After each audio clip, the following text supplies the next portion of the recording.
శ్రీ భరద్వాజ ముని కృత శ్రీ శివకర్ణామృతం 1వ అధ్యాయము 2వ శ్లోకము హేరంబస్తుతి.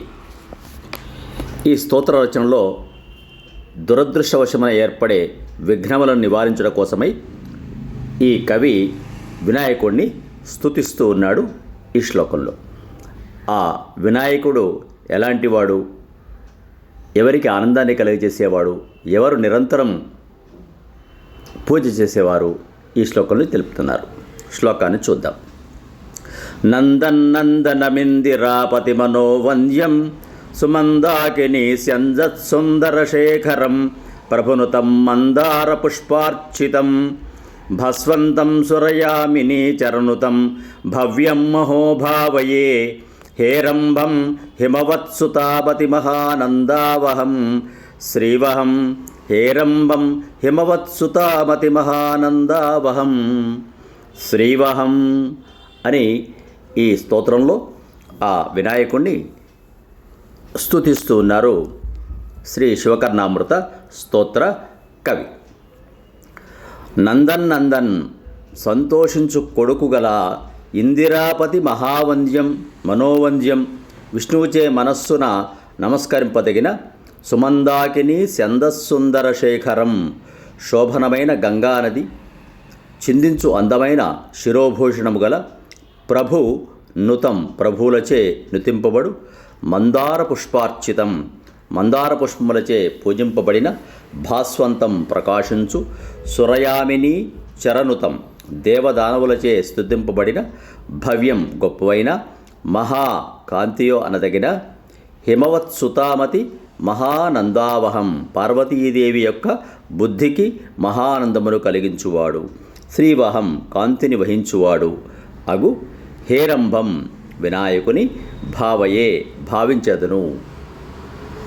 శివునకు నిత్య సంతోషి అయిన కొడుకు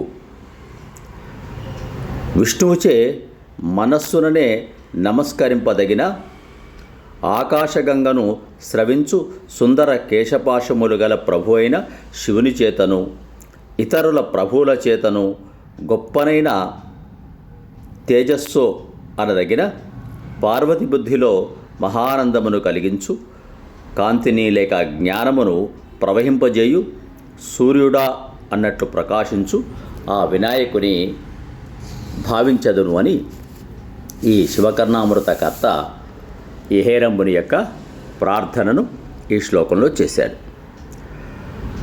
ఆ ఇందిరాపతి అయినటువంటి నారాయణమూర్తి తన సోదరి అయిన పార్వతీదేవి యొక్క కుమారుడైన గణపతి మేనలుడు కావున ఎల్లప్పుడూ మనస్సులో తలుచుకుంటూ ఉంటాడట.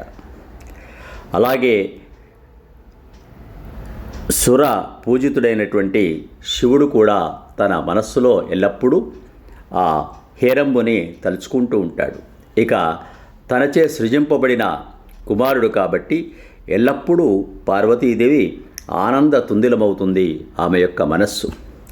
అలాంటి గొప్పవాడైనా అందరికీ ఆనందాన్ని చేసేవాడైనా సకల విఘ్నాలను నివారించేవాడైనా ఆ గణపతిని ఈ కావ్యారంభమున నిర్విఘ్నంగా కావ్యరచన సాగడం కోసం నేను మనస్సులో భావించుచున్నాను అని ఆ భరద్వాజ మహాముని శ్రీ శివకర్ణామృత స్తోత్ర ప్రారంభంలో 2వ శ్లోకంగా ఈ హేరంబుని ప్రార్థన చేశారు.